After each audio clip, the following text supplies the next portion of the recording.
HighBridge, a division of Recorded Books, presents Fateful Mornings, a Henry Farrell novel, by Tom Bouman, read by Joe Barrett. And yet the wise are of the opinion that wherever man is, the dark powers who would feed his rapacities are there too, no less than the bright beings who store their honey in the cells of his heart, and the twilight beings who flit hither and thither, and that they encompass him with a passionate and melancholy multitude. W.B. Yeats. Part 1. As the sun gained the eastern sky, I drove my truck through a meadow and toward Maiden's Grove Lake. On the hills, aspen trees leafed out like pale green clouds, and scattered in the grass below, violets stood up to the wet, cold spring. Everywhere you looked, summer was promised. Who named the lake Maiden's Grove, I do not know. Probably the same person who named our township Wild Thyme, back 200 years ago, when northern Pennsylvania was still frontier. They arrived, and there it was, a deep glacial rut fed by springs and spilling into January Creek, hooking into the Susquehanna at some point south, and then running hundreds of miles out to the Chesapeake Bay. I came to a right turn and took the road to where a dozen cottages sat on the shore. They'd been built in the 30s, when the family that owned most of the surrounding land had sold off a few parcels to raise cash. The family, name of Swales, had evidently grown rich again down in Luzerne County. Until recently, they'd left the other three-quarters of the lake wild. The South Shore cottagers were a house-proud and wealthy few who prized quiet and solitude. They stocked the lake with trout and forbade motorboats. At Cottage 7, I pulled in next to a Navy Mercedes wagon and walked to the side yard. The mid-morning sun scattered white light across the lake's blue surface. You could smell the light. Rhonda Prosser, a slender, middle-aged woman with the wiry limbs of a distance runner, crouched in front of a broken basement window. On my arrival, she stood. She wore gray dreadlocks with silver rings and charms woven in. Her face was severe and beautiful, the face of a white woman, to be clear, dreadlocks notwithstanding. I'd seen her and her husband at monthly township meetings in the summer months. They'd made it a project to beleaguer the township supervisor, my boss, Steve Milgram, over fracking. In particular, where was the EPA looking after us, and where was the Act 13 money going? For this they'd become notable in Holbrook County, despite being themselves residents of New York State north of the border. Rhonda peered at me over half-glasses clamped onto the very tip of her nose. "Henry Farrell, Wild Thyme," I said. "Yeah, I know. I was expecting state police," she said. "Well," I said. "So you're going to handle this? Because I called before. I left messages on your machine, people raising hell at Andy Swales's place, and you won't lift a finger." It was true. Andy Swales was a prince of the family and had, that past year, built a stone castle on a hill overlooking the northern shore, along with a small boathouse and a dock. From the Prosser's cottage you could see a turret. Swales leased some of his land and a trailer up there to a young couple named Kevin O'Keefe and Penny Pellings, in exchange for their caretaking the house and grounds, yet them two were not known for care. Child Protective Services had removed their newborn daughter, Yolanda, about a year ago, in a case that saw a bit of publicity. In addition to the occasional check-in relating to their efforts to get Yolanda back, I'd been on a domestic call to the trailer that winter, nothing too bad, just hippies in a squabble that went too far. Point being, with Kevin and Penny living up there, a certain local element had new access to the lake, and the cottage owners didn't like it. Starting that spring, any chance they got, they called about some scandal up to Maiden's Grove, somebody playing music too loud too late or bait fishing their trout. I told them once you stock a public lake, the fish are the Commonwealth's. But I'd called Andy Swales about the noise. He'd told me his tenants could do what they pleased, as long as they didn't get carried away. His words. Me, I also figured it was a free country, and people were allowed to get drunk at the wrong lake if they wanted. Worst of all to the cottagers on the southern shore, worse than their new neighbors to the north. Swales had signed a gas lease. At some point in the future, they all might look out across the lake to see a derrick punching poison into the earth with nothing but a thin concrete well protecting their water supply. "Well," I said, "the state called the county, and the county called the township, and the township is me, so—" The nearest state barracks is an hour away," I said.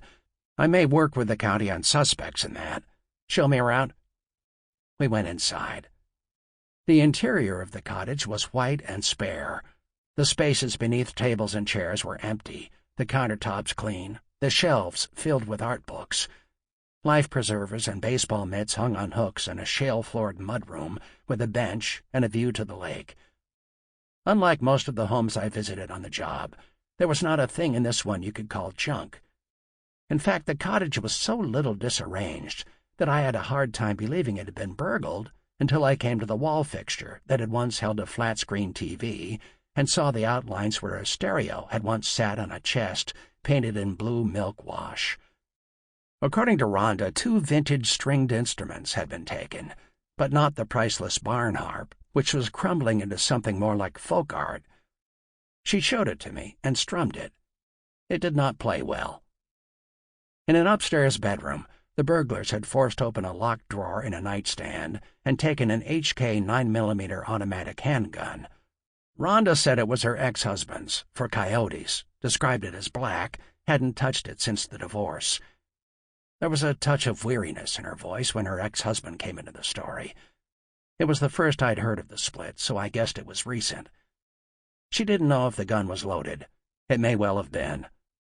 There was a nearly empty box of 124-grain full metal jacket ammunition still in the drawer. All the liquor was gone. Downstairs in the basement, any tools not bolted down had been taken. We headed back up to the ground floor. "This is the most valuable thing in the whole place." Rhonda pointed to an oil painting in a golden frame with a picture light mounted over it. "Why turn on the light and not take the painting? Odd. I guess I shouldn't wonder." Cows in a field by a creek at sunset. She straightened it with a brush of her fingers and a flash of turquoise jewelry. "So last night, you got a call when?" Rhonda looked pained. "We set calls to come here, not Syracuse. He did, my ex, Evan. That's where I was last night, Syracuse. The call came to him, but the cottage is mine now, so he called me. The summers we stayed here, we rarely even locked the doors. But friends in Silver Lake had a problem. He got the system thinking once we have it, we'll never need it. You just don't expect this." "You're a long way out," I said. "So we thought," said Rhonda, and then reconsidered. "No, it's more than that. You keep going along, you've got a good thing. How could you expect this? You're going along—" With an index finger, she whipped tears from under her eyes. "We just have to absorb this now, I guess. There's no place to be." "Just from my perspective, I've seen it before. It's not personal. These people, they didn't mean you harm. They don't know you. They only know what they need, and that's probably heroin. So the call came here," I continued. "The dispatcher didn't like it. She called the state police. State police called—" "Evan," said Rhonda, "my ex. And he called you." She nodded. "I'll try to get a few prints and whatnot, but the likeliest way forward is people talking." I didn't have high hopes. In the Commonwealth, every house burglary was a felony, and nobody wanted to send their brother-in-law or whoever to prison over a stereo, especially not in the government-resistant culture that had taken root in the hills of Wild Thyme. Maybe I could follow the items over the border to the small cities on New York's southern tier. Probably not. I took prints from the doorknobs, a few surfaces, and had a long look around. The burglars had left nothing behind. Before breaking in, they'd probably taken off their boots even. I gave my regrets and got on the road. It took about 20 minutes to get back to the station. Rounding a bend, I rolled into the familiar valley and parked on the gravel surrounding the municipal garage. Wild Thyme Township had not always had a policeman on the payroll. I suppose it had depended on how safe people felt and how much taxes they wanted to pay. Before my return from Wyoming, state, not county, a few years back, the post had stood vacant, and the people relied on Pennsylvania State Police and the Holbrook County Sheriff's Department. It was largely Sheriff Daly's doing that I got the job. He'd wanted to trim back his own department's ambit, and felt that as long as I was up there in Wild Thyme, I could be of use. In fashioning the police station itself, the township had cornered off a piece of the building that doubled as a garage and volunteer fire station. I unlocked the door and propped it open, then switched on a rotating fan. It never made a difference. Sometimes it felt like the air in my office had not changed since 1967, when the garage was built. Nothing in, nothing out. The desk beside mine remained vacant. My latest deputy, Krista Collins, formerly of the county sheriff's department, worked for me for about 5 minutes before getting herself deployed again, this time to Afghanistan. There she met a sergeant and let me know she wasn't returning to Pennsylvania probably ever. Even if I could hire somebody, there were precious few academy graduates angling for a low-paying rural post. The applications I did get were from older cops with brutality complaints and discipline problems, guys who fell out with their departments and were looking for rescue. If $11 an hour was worth it, most of them had to be pretty sorry. But I kept a few applications on my desk anyway. I considered manning one of my speed traps throughout the township, but decided against it. It was a lazy May morning after a dawn turkey hunt, and besides, as policeman of a small township, it is a fine line between making yourself useful and painting the community's ass. For that reason, I tended to focus my efforts on the king cabs and tanker trucks come in from elsewhere to work the Marcellus Shale play. I called the sheriff's department and asked about any burglaries their way, any suspects. Nothing out of the ordinary in Fitzmaurice or around. I filled out most of a criminal complaint, leaving a space for the offenders' names, and put it in a desk drawer. Not long after I had done this, the township supervisor stepped in. He wore a striped polo shirt, Bermuda shorts the color of peas, and dusty work boots. As I mentioned, Stephen Milgram was his name, the middle-aged owner-operator of a contracting business. I privately called him the sovereign individual, or just the sovereign, owing to his libertarian leanings. Being a department of one, I was answerable to the Wild Thyme taxpayers by way of the sovereign. He criticized me publicly, declined to pay for Con Ed, and took away my mini-fridge. "Steve," said I, "glad to see you. Please sit." "Ah, thanks." The sovereign scraped a chair over to my desk and sat on the edge of it. "How are things? Keeping busy?" Always something." "I ran into Rhonda this morning." "Sure," I said. "You told her we've got a heroin problem." "News travels fast," I said. "Henry." He spat some wintergreen dip juice into a soda bottle. Steve knew roads and their upkeep. He knew the voting people of Wild Thyme, and he was well liked. It would have been convenient for me to like him, too. Increasingly, I had the impression that he'd be happy for me never to arrest anyone again and to move to some other county. I said, "Come on, Stephen. I have enough trouble from Rhonda? You ask me, Stephen. Maybe she got hit because nobody likes her. Come on," I said.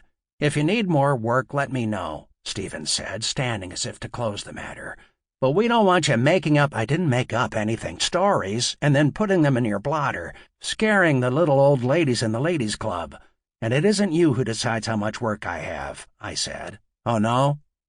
"Okay, but please, just read the blotter, the last few months."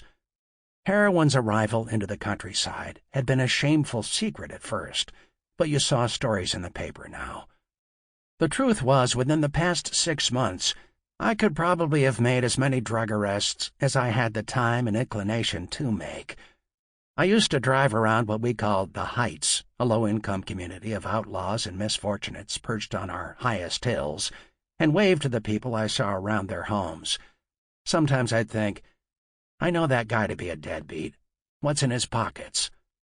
Now, with everything coming in, I had that thought about almost everybody. Ordinary citizens, too. "I've seen the reports," said the sovereign. "What, a few burglaries?" "A few burglaries a month where there used to be just a few all year." Possession, overdoses, MVAs. If you think I'm catching everything, I don't. I'm on my way to work. I'm not trying to be a prick. You've got to do your job, but you could stand some discretion. You and your reports." As the supervisor walked out my door, I said, "Steve, it's not me that's scaring the little old ladies. You see that, right?" It was early afternoon, and I was sleeping peacefully at my desk when my phone chirped. A text message from Shelley Bray. With her 2 kids at school, her husband safe at work, her horses fed, and no clients at the stables, this was my signal to stop by. I had a half-hour window after every text to show up or not. Our system was simple. She never texted me for any other reason, and only ever wrote "Hey there," or "How you," or simply "Hi." If I could go, I would. I turned onto Field Sparrow Road and parked my car out of sight on the late Aubrey Dunnigan's farmstead, where we'd had so much trouble the year before. I trotted through his scrubby field to the wooded ridge above. A trail led past a well pad that had been cleared but not drilled. At the moment it was just a silent expanse covered in a wisp of bluegrass. The unit in the rock far below included some of the Bray property. The lease was yet another bone of contention between Shelley and her husband. She was knee-jerk opposed to hydrofracking, a view I shared for my own reasons, but her husband saw that he couldn't keep it away. In the end, he had won. I paused at the forest's edge to look out over the wide golden dell surrounding the Bray's horse farm. It thrummed with life, a braiding flow of light, insect buzz, and wildflower scent mixed with manure and hay. As I crept toward the house, keeping to the tree line, Shelley's 2 horses flicked their tails in the scant shade of a wildling apple tree, ignoring me. Wurlitzer and Pinky were their names. At the kitchen door, I removed my boots, wary of leaving imprints, and felt a rush of desire and dumb luck as Shelley padded down the stairs. She was a pretty brunette of 40 or so, with a huge devilish smile. That morning she wore only a clean white tank top and striped underwear. Stepping past me to the refrigerator, she removed a pitcher of ice water with lemon slices floating in it. She poured a glass and handed it to me. "You look beat," she said. "Come on up." Naked under a stream of cool water in the guest bathroom shower, I stood behind her and ran my hands over her abdomen, the muscle and flesh of it now as familiar as her face. My hand moved down between her legs, and my breath got short. Feeling me get hard, she bent forward with one hand on the tile, and with the other guided me inside her, unprotected.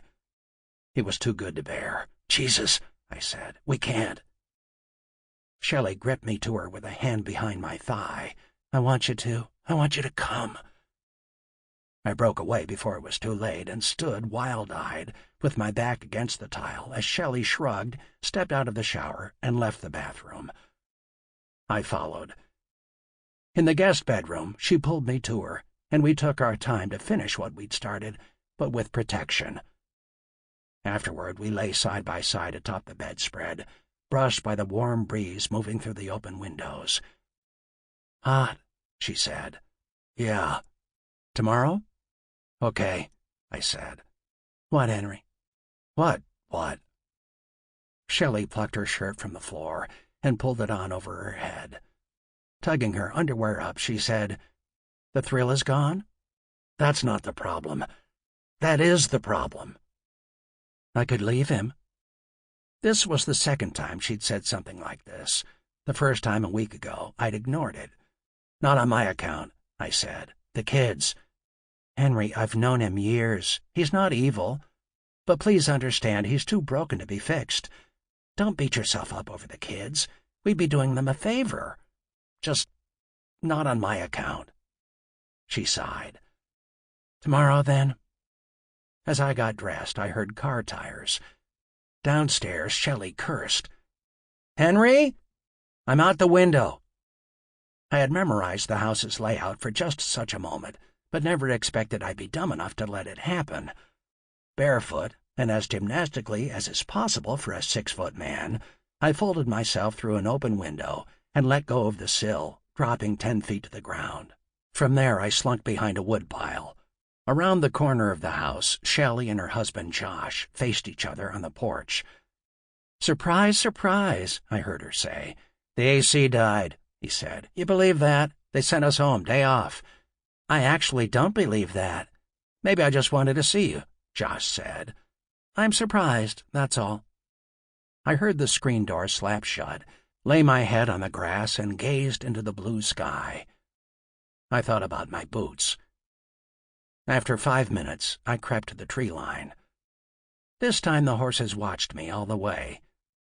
Safe in the green dark of the woods, I stopped to look at the Bray place once more and imagine for a moment what it'd be like to live there. I felt bad skulking around in the family's house with all their pictures and things. Please don't think I didn't. But if I'm honest, it also felt good. It was something I needed. I told myself it'd be the last time, just like the time before. I picked up sneakers from home and went back to work, cut out of work at exactly 4:30, and drove back to the tumble-down farmhouse I rented. I put on my camouflage, including green paint on my shiny sneakers and around my eyes and face where the beard didn't cover, and headed into the woods. I sat in cover by the edge of a field, trying to coax a gobbler toward a hen decoy. It was the wrong time of day, and I impressed myself by calling one in almost without meaning to. I had a feeling he was the same bird I'd heard 2 afternoons ago from the opposite hill, and also the huge tom that came to the edge of my yard last evening to taunt me as I ate supper on my porch, wearing only boxer shorts with a hole in the seat. I live in the country, and alone. I'd grabbed the shotgun and stalked him barefoot to the tree line, then stood and watched as he jogged straight down the road ahead of me, too distant for a shot. He'd turned, looked right at me, bobbed his head, and disappeared into the woods. Now he played it paranoid, hunkering down in a line of maples along a creek. I scraped out another quiet invitation on my call. He didn't respond for 20 minutes. Then, far to the east of where he'd been, he made an echoing bleat and strutted into the field. His head turned blue, then red, and then deathly white as he paced in the grass, checking his flank. Saying, "Where's this goddamn hen that won't move? Make me chase you? I don't think so." He was king in his world. I shot him, and through a puff of gun smoke noted the spot where he should have fallen. The walk into the field stretched my legs. Standing over empty ground, I wondered at the power of this bird, half idiot, half genius, to disappear. I had shot him, I swear. On my walk home, I followed one of my neighbor's trails into a wooded ravine and back up to leafy woods pocketed with red pine. A clean scent moved through the forest on the breeze, so strong I could only follow. The air was sweet. I stepped off the path and into shadow. Pushing through black branches knit together, eventually I came to a small open ring with an emerald floor of moss, princess pine, and jack-in-the-pulpit. The break in the woods hid a treasure. Standing 3 feet off the ground, in the shade of a maple, a single wild azalea bloomed pink, its flowers swaying as if exhausted with scent. "Look at you," I said. I took a knee near the plant and brushed aside some dead leaves on the ground. With my knife, I gathered 2 shoots. Fighting my way back to the path, I cradled the plants like baby birds in my cupped palm. Back home, I grabbed a serving fork from a kitchen drawer and went back outside. I considered the lay of the land and settled on a roadside tree line with a rotting split-rail fence in it. In went the wild azalea, no longer wild, nice and easy. Next morning was clear and dry. A tom had run me around since about 5 a.m., and I was having eye trouble to where I couldn't see getting to work on time. I just got home, stripped off my camo, put up the shotgun, and started the kettle for coffee when my friend Ed Brennan called. The call changed quite a bit, then and in years to follow. Ed is a large, loud man, but on the phone that morning, his voice was a murmur, telling a story I didn't want to know the end to. I got dressed in 3 minutes, and with my coffee sloshing out of its cup, drove down to Fitzmaurice. The Brennans live on a small farm outside Fitzmaurice, which you may know is the Holbrook County seat. Liz Brennan is the town's general practitioner, and Ed owns a high-end construction business specializing in timber frame buildings. He has a few skilled guys, but he'll take his workers from anywhere, rehab placements, whatever, as long as they can work. The Brennans have 2 young kids, a boy and a girl. Ed and I went to high school together, 15, 20 years ago. I'm close with their family. They've helped me through troubles.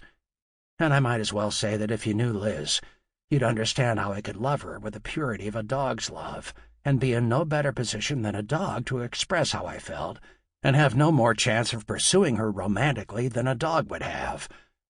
She's my best friend's wife. I'm telling everything else, so I might as well admit that, too. My life was much simpler when I had my own wife, but I scattered her ashes out west, and she's hard to reach. I pulled into the yard of the white farmhouse. Ed stood in the doorway. He gave me a small wave and moved inside. On the porch, one of Ed's guys sat slumped in a chair. Duct tape held the toes of his boots shut. A baseball cap hid his face, but that didn't matter. It was Kevin O'Keefe, the fellow who lived with his girlfriend Penny in a trailer on Andy Swales's land up to Maiden's Grove. I wasn't sure whether he was asleep or awake until I took the stairs. He shifted and tried to stand. I waved him back and pulled a chair around to face him. "Are we doing this here?" he asked. "Not sure what it is we're doing," I said. "Ed didn't say?" "Why don't you tell me?" Kev glanced toward Ed's front door, then back at me. "You're not taking me in?" "What is this all about, and we'll go from there." I had no place to hold Kevin in my tiny station, not for longer than an hour or so. There was no doubt that this, if it was anything, would be kicked over to the county. O'Keefe lowered his voice. "I didn't kill her." He wore a T-shirt, and I looked at his arms for scratches and bruises. His sunburned skin was scraped and lined, nothing fresh, though. "But she's gone," I said. "Yeah, I got home 2 nights ago. The place is busted." "About what time did you get in that night?" "I don't know, 2:30. There's some, Jesus, oh God." He hid his face in his hands, which were cracked and dry, then looked up again. "But I don't notice what I should have. I was drunk. I passed out. I guessed she was mad about something, me staying out late or what, and then she'd be back. No shape to go after her. Next morning, still no Penny. I called her phone, I called her sister, called her folks, no nothing. Looking around, I should have seen. I went to work. Come night, still no Penny. Her car ain't moved. I made some more calls and went out hitting the bars. Binghamton, Endicott, down to Fitzmaurice. Nobody's seen her." He raised a hand to pick at his eye. The hand trembled. "Okay, now, what about this? You said you shot somebody? That can't be right, right?" Ed had told me this part of the story over the phone, without details. It didn't fit. No gunshot wounds had come into Holbrook or in neighboring counties. Likely this was a bad dream, or a delirium from too much or too little alcohol in the blood. Kevin gave no reply, and then said, "I shouldn't have said that. Forget that, I'm wrong. I was drunk. I didn't shoot nobody." "Okay, so where was it that you didn't shoot anybody?" Kevin sighed and raised his eyes to the heavens. "Where's the gun?" I said. He put an index finger to his temple and pretended to blow his brains out. It was not for my benefit, I don't think. Our eyes met, and I knew that something was wrong with Kevin, and with the little place where our lives met. "Tell me where you've been, Kev. You've got to tell me right now." "Promise me you'll go after Penny. She could be... We're wasting time." "Stand up, please."